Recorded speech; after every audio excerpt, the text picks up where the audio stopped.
Attorneys for Tracey Nix say she is devastated by the loss of her grandchildren. You always hear people getting struck by lightning twice, people win the lottery even twice. I mean, here you have the lottery of tragedy, and it's hit twice. I mean, it's one of the most unfortunate things I've ever heard of, and our heart absolutely, goes out to that family.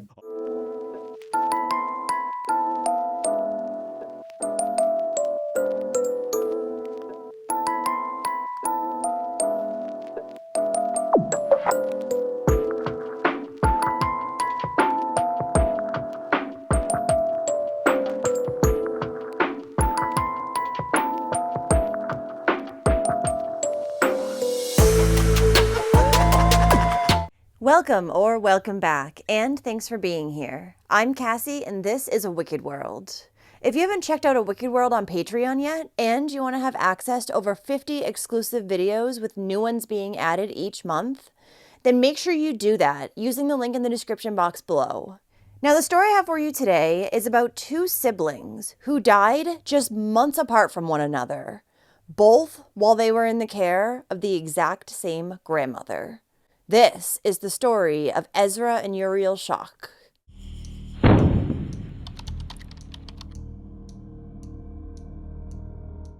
Ezra Franklin Schock was born on August 13, 2020, in Sebring, Florida, to his parents, Drew and Kayla Schock.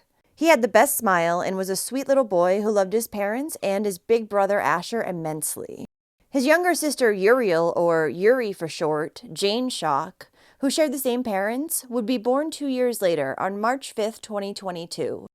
The children's parents, Kayla and Drew, both grew up in Wauchula, Florida, and had been friends in high school. They had then reconnected 5 years after graduating and soon decided to get married and have children. A few months before Uriel was born, on December 22, 2021, Kayla's mother, 64-year-old Tracey Nix, and her husband, Nunne Nix, were babysitting 1-year-old Ezra. But that same afternoon, the boy's father, Drew, would receive a phone call from Kayla's father, saying that something had happened to Ezra. Upon hearing this, Drew called Kayla immediately, and she jumped in her car to rush over to her parents' house. On her way there, Kayla was in such a panic that she failed to see a stop sign because she was too busy looking at the medical helicopter that was overhead. This caused her to get into a head-on collision with another car, and she was 6 months pregnant with Uriel at the time. Luckily, Kayla and her unborn baby were not seriously injured, and she was able to get out of the car and continue running to her parents' house. 16-month-old Ezra would need to be airlifted to a nearby hospital, where he remained in a coma until the following day, December 23, 2021. And at that point, he passed away. Come to find out, while Kayla's father, Nay, had been out running some errands, her mother, Tracy, was the one responsible for watching Ezra. Or she was supposed to be watching Ezra, that is. But instead, the grandmother had fallen asleep on the couch, and the 16-month-old was able to open the door and wander outside. He was able to get underneath a fence and over to a retention pond that was a few hundred feet away from Tracy's home. This was a pond that the little boy was familiar with too, because he had fed ducks here a number of times with his grandfather in the past. But sadly, with no one there to supervise him this time, Ezra drowned. Since Kayla was pregnant with Uriel, her doctors wanted to make sure that the unborn baby stayed unharmed. So, they suggested the detectives withhold any information in regards to Ezra's death that may cause her to get seriously worked up or emotionally distressed. Even though authorities attempted to press charges against Tracy in regards to Ezra's death, this wouldn't prove possible because a Florida court would state that a one-time lapse in judgment would not establish culpable negligence on her part. So according to Ezra's mother, Kayla, she was not aware that police had even attempted to try to bring charges against her mother, Tracy. She would not be made aware of that, or due to her doctor's orders, all of the facts surrounding Ezra's death, until much later on, when another tragedy had occurred. So in the meantime, of course, Kayla did not believe that her mother would ever intentionally hurt her child, never mind kill them. And since charges were never filed against Tracy, Kayla was led to believe that Ezra's death was just a terrible accident. So she was willing to give her mother another chance. But at the same time, Kayla and Drew did not exactly trust her to watch their oldest son or their baby Uriel, who would be making her way into the world soon. After Uriel's birth, the very small amount of time that Tracy did see her and her older brother was almost always supervised. Then on November 1st, 2022, almost 11 months after Ezra's death, Kayla reached out to her mother, Tracy, and asked if she could watch 7-month-old Uriel while she went to her hair appointment that afternoon. It was only going to be for a little while, maybe 4 or 5 hours max. Tracy agreed and told her daughter that she was going to lunch with a few friends and she would just bring Uriel with her. These were people that Kayla had known for years, so she trusted them. The restaurant was also only a few minutes down the road from where she was getting her hair done, so she felt comfortable leaving her daughter in her mother's care. But within only a few hours of her dropping Uriel off with Tracy, someone from the Hardy County Sheriff's Department showed up at Kayla's door. When she answered, the officer told her, "Your baby is dead." Kayla replied asking, "I'm sorry, what? I know Ezra's dead. Why are you here? Like, what is this?" But the officer wasn't talking about Ezra. He was talking about Uriel. After Tracy had finished lunch with Uriel and her friends at Beef O'Brady's, she had driven herself and her granddaughter back to her home in her Lexus SUV.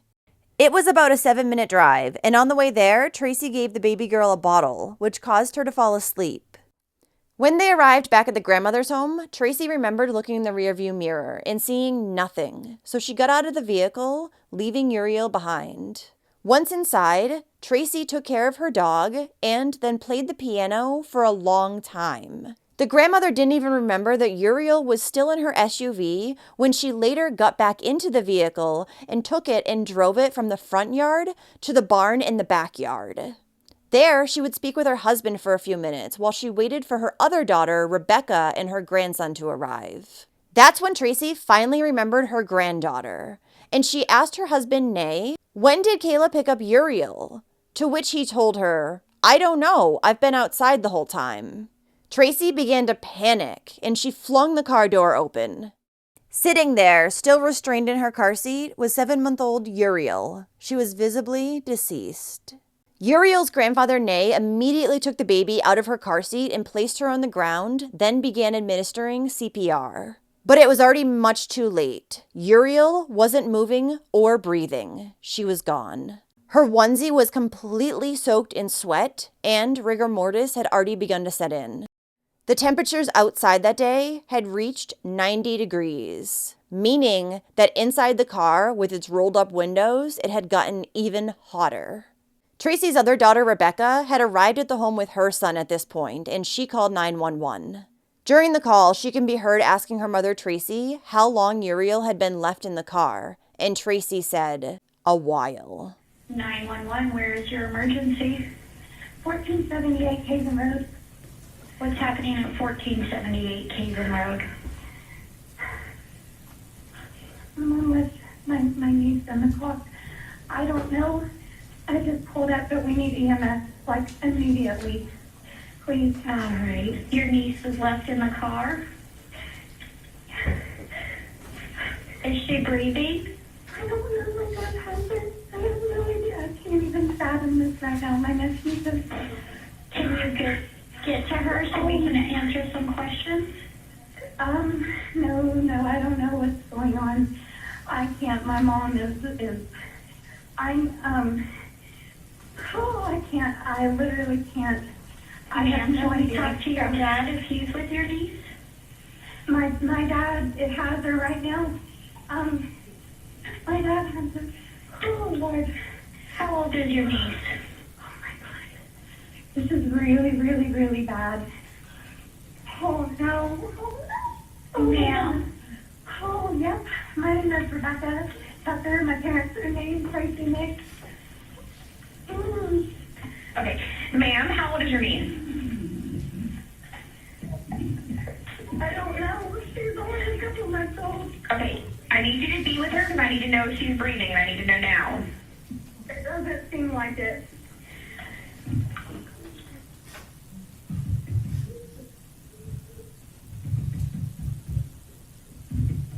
Okay, so it doesn't seem like she's breathing. No. Do you know how long she was left in the vehicle? I have no idea. I just pulled up.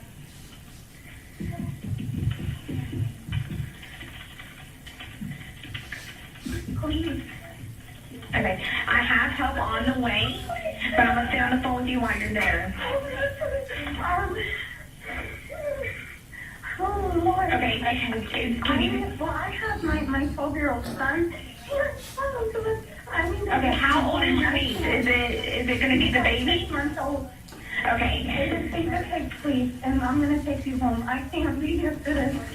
Okay, I understand. This is Kayla's the youngest one? Yes. Okay, I need to talk to somebody because I want to do CPR on her. My dad's doing it right now. Okay, so the CPR is in progress?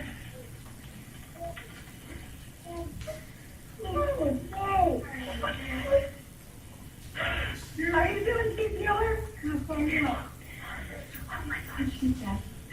Okay, how does she look? Her eyes are open. She's not moving or breathing. Eyes are open, not moving or breathing? Take my son home. That's correct. Hey, Taylor, are you almost done, baby? No. Oh my goodness. This is. Whew, I'm sorry. I keep cussing. I can't. Whew. Okay. Whew. Come on, honey. Finish up, please. Let's go. Oh my goodness gracious. Oh Lord. Okay. Okay. Okay. I know that you're wanting to leave. Is there any way I can talk to somebody that's there? Is Tracy there? I don't know where she's gone to. I don't know where she is. I don't know. Okay. Does your dad know how to do CPR on an infant? Yes, he does. Dad, you're doing it, right? Yes, he's doing it. Oh my goodness. Okay, I know you just got there. Is there any way that somebody can answer how long she's been like this? Mom! I don't know where she's at. How long was she in the car? A while. She was in the car. Took her to work with you. Okay. All right, ma'am. Okay, so she took her to lunch with her, and then whenever she got back, she was just left in the car? Yeah. Yes, ma'am. Shortly after she had discovered her granddaughter's body, Tracy had turned away from the SUV and ran towards the barn. She'd later claimed that she was looking for something, anything, to hurt herself with. Tracy wanted to be gone and said she couldn't bear to face her daughter and her daughter's husband and tell them what had happened. But the grandmother wouldn't end up hurting herself because police would arrive on the scene shortly after. When they arrived, Tracy was heard on police body cam saying, "I don't want to face anybody. I can't face my daughter. I cannot do that." Come having deja vu right when I'm pulling up because I'm seeing the exact same scene that I seen when I pulled up with Ezra. And I'm like, you got to be kidding me. And I never in a million years would have thought again. They told me that my baby was dead. Did you just go into complete shock? I mean, the pain must have been unbearable. Absolutely. I absolutely remember I called Kayla fully after that. putting my phone down and screaming to know that ultimately the person that brought me into the world is the person that destroyed his world, my son. That's just unbearable. The grandmother would then refuse to speak to anybody about the tragedy for the next few days. Eventually, her husband would end up sending her to a mental health facility so she could come to terms with what had happened. Meanwhile, a medical examiner would determine that Uriel had died from hyperthermia as a result of being left in a vehicle by an adult for several hours with the windows rolled up and the vehicle not running. Her death was ruled a homicide. Uriel's grandmother, Tracey Nix, would be arrested, and she was charged with aggravated manslaughter and leaving a child unattended in a motor vehicle. She made bail shortly after, and once Tracy was back home, she claimed that she didn't want to eat, get out of bed, or really even exist. So she would be sent to a second mental health facility where she would stay for a total of 7 weeks. When Tracy did speak with authorities, she insisted that she had just forgotten about Uriel. Tracy stated that when she had gotten out of her car, she hadn't rushed into her home to do anything specific. She just completely forgot about her granddaughter. Part of the reason that Tracy had forgotten to take Uriel out of her SUV, she claimed, was because when she had picked the baby girl up from her mother's work, Kayla had gone out to the SUV to install the car seat for her. Normally, it would be placed behind the passenger's seat, but since there was a car that was too close on that side, Kayla had instead put it behind the driver's side. But it was only a 10-minute drive from the restaurant back to Tracy's home. And the grandmother had never shown any serious signs of having memory problems that would have contributed to this. In fact, Tracy was a very intelligent woman who had a psychology degree and had worked as a principal and educator for 39 years, where she was highly regarded. So how could 2 children die on her watch? Uriel's mother, Kayla, and father, Drew, were rightfully angry, and they wanted to see Tracy go to prison for what she had done. Because while Kayla had previously believed that Ezra's death was just an accident, she didn't understand how yet another accident could happen less than a year later. At this point, the parents were additionally given the full incident report in regards to Ezra's death. That's when red flags began going off. Tracy had been the primary caregiver for Ezra that day back in December of 2021. According to her husband, Nay, he had left to go to Walmart, and when he did, Ezra was sleeping on the recliner. Tracy was still awake. But Tracy would tell authorities that when her husband left, she had actually been sleeping on the sofa while Ezra slept nearby on the recliner. Though she would later change this story and say that she had been awake when her husband left, and she had only fallen asleep a little while later. When she did, Ezra was still also sleeping at that point. According to Nay, he had also put a heavy door stopper in front of the outside door before he had gone to Walmart, because Ezra knew how to open it and he didn't want him getting out by chance. But Tracy would tell authorities that Ezra couldn't open doors, only the cats could. She also claimed that the doorstop had not been in place, like Nay said. So at some point, while Nay was out at Walmart, Tracy had awoken to find that Ezra was gone. Then she noticed that the garage entryway door was also open. So she got into her car and drove to the end of the driveway looking for her grandson. It was only when Tracy turned around and began heading back towards the house that she noticed Ezra face down in the pond. A neighbor had then been the one to call 911 after they heard the grandmother screaming and saw her performing CPR on Ezra. So why did Tracy and Nay's accounts of the doorstop being there differ? Was Tracy trying to shift the blame onto her husband for Ezra getting outside? She also did originally say that when he had left to go to the store, she had been sleeping. So possibly. Tracy had also taken some prescription medication before Ezra had been left in her care. Medication that lists sedation as a major side effect. Even with these inconsistencies surrounding Ezra's death, his mother Kayla would be told by authorities at this point that unless she believed her mother had physically held her son underwater and intentionally killed him, there was nothing else they could do about his death. In January of 2025, Tracey Nix would go to trial for her charges in relation to Uriel's death. When she did, the defense tried to say that she was not responsible for the baby dying, but rather it was Tracy's prescription medication that was to blame. And Uriel's death was just an isolated incident, which we know is clearly not true because she was also supposed to be responsible for Ezra when he died under her care. His death, however, was not allowed to be brought up at the trial, which doesn't seem fair, especially since Tracy's lawyer was able to make the statement that Uriel's death was an isolated incident. So at the time of Uriel's death, Tracy had been taking prescription Cymbalta and Ambien. And her attorney claimed that it could have caused the grandmother to be forgetful enough to leave her granddaughter in the car. Tracy was also taking lorazepam for her sleep apnea, and that can cause serious sedative effects, as well as problems with attention and concentration. But if Tracy was so heavily medicated that she could have just easily forgotten her granddaughter in the car, then should she have even been driving directly before that? And if her medication was such an issue, then should she have even been trusted to watch children in the first place? According to Tracy's husband, Nay, he didn't realize that anything was off with her at the time. But now, looking back, he can see that there were some changes in his wife. At the end of the trial, 67-year-old Tracey Nix would be found guilty on her charge of leaving a child unattended in a vehicle longer than 15 minutes, causing great bodily harm. However, the jury found her not guilty of aggravated manslaughter of a child.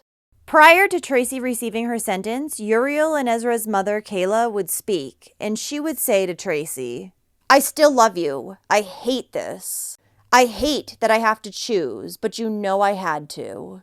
But it doesn't change my heart." The mother also said that she would want Ezra and Uriel to know that she and their father, Drew, loved them and that they were so sorry, because they were the most beautiful children and they were taken by someone that they believed was worthy of their trust. The grandmother spoke as well. Here's what she said. I think that you have the impression that I have not grieved and that I have not cared about your children. Drew, I particularly picked that up from you, and that could not be farther from the truth. After she was gone, I stayed in bed for what felt like weeks. I didn't eat. I didn't care if I ate. I didn't take care of my physical being. I didn't want to go outside. I would tell Nate over and over, I know that you want to fix something for dinner, but I just don't care. I just don't care.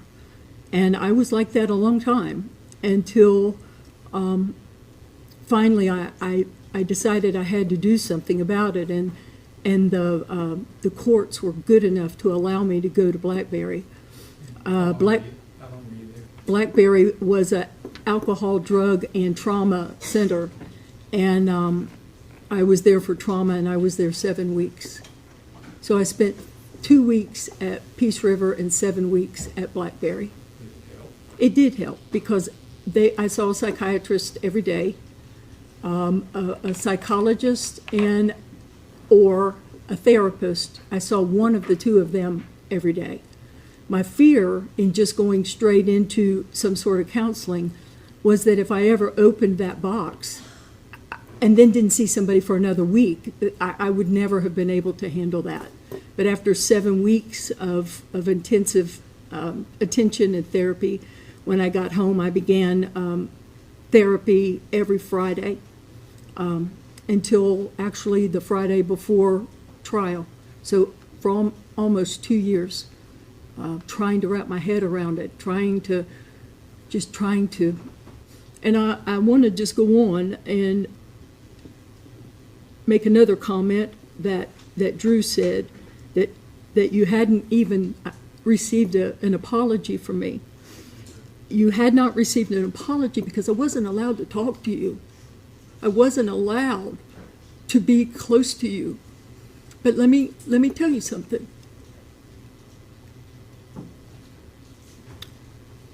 I would give anything, including my life, if Uriel or Ezra or both of them could be here. And I mean that. I would give my life if they could be here. But that is not how God wanted that to be. And I can't explain it beyond that. But that's not how God wanted it to be. So I've got to figure out how to live. Because I would never hurt your babies on purpose. You've got to know that. You've got to know that. I just would never hurt them on purpose. I loved your babies. With all of my heart, I love your babies. So if I have to apologize, if I have the opportunity to say I'm sorry is so menial and insignificant.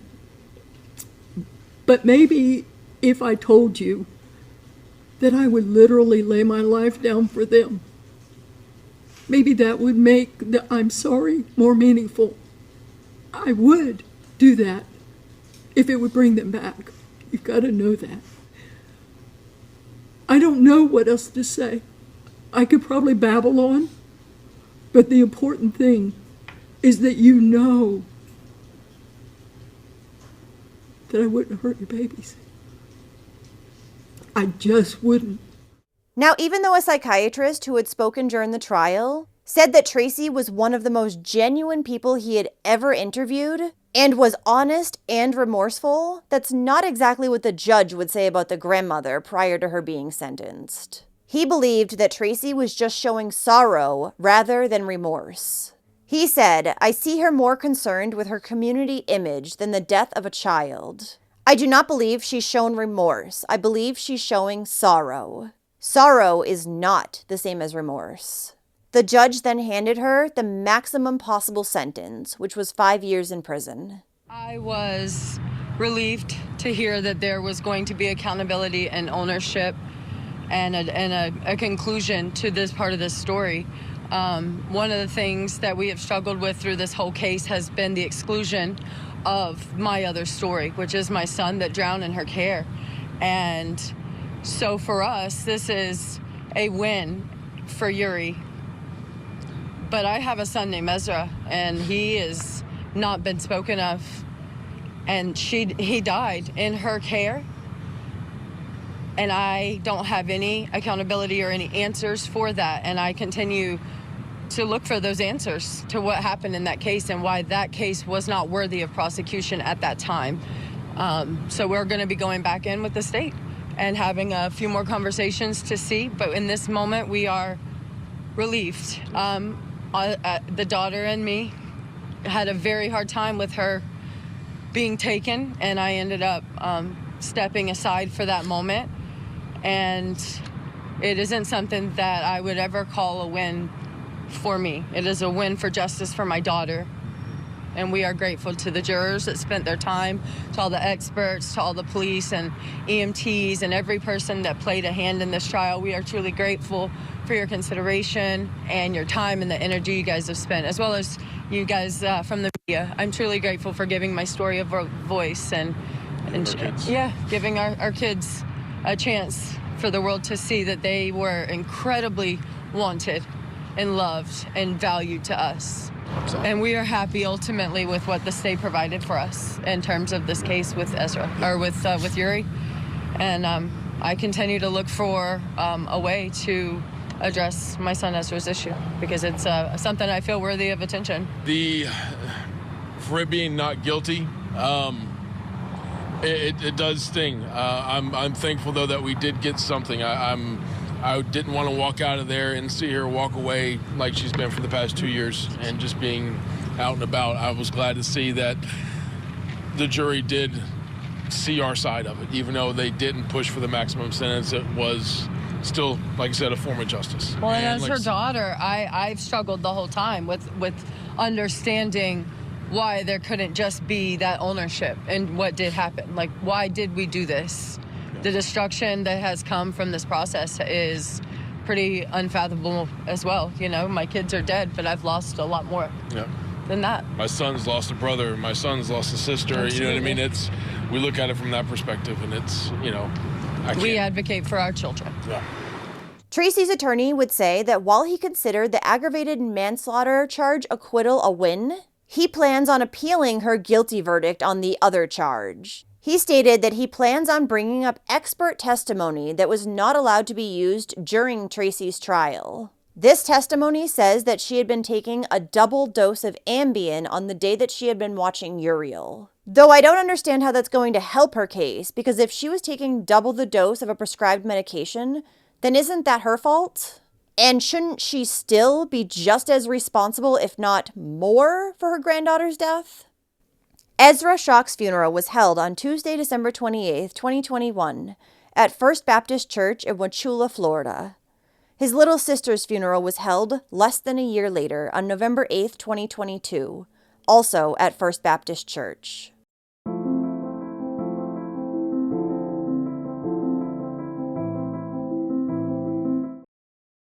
Well, thank you for listening to Ezra and Uriel's stories today. While it seems to me like Tracy regrets what happened to her grandchildren, I just don't understand why it took 2 deaths for her to realize how badly she had messed up. After Ezra's death, Tracy should have been way more on guard, especially when caring for her brand new granddaughter. 1 death can be an accident, but 2 less than a year apart? It just doesn't make sense. What do you think?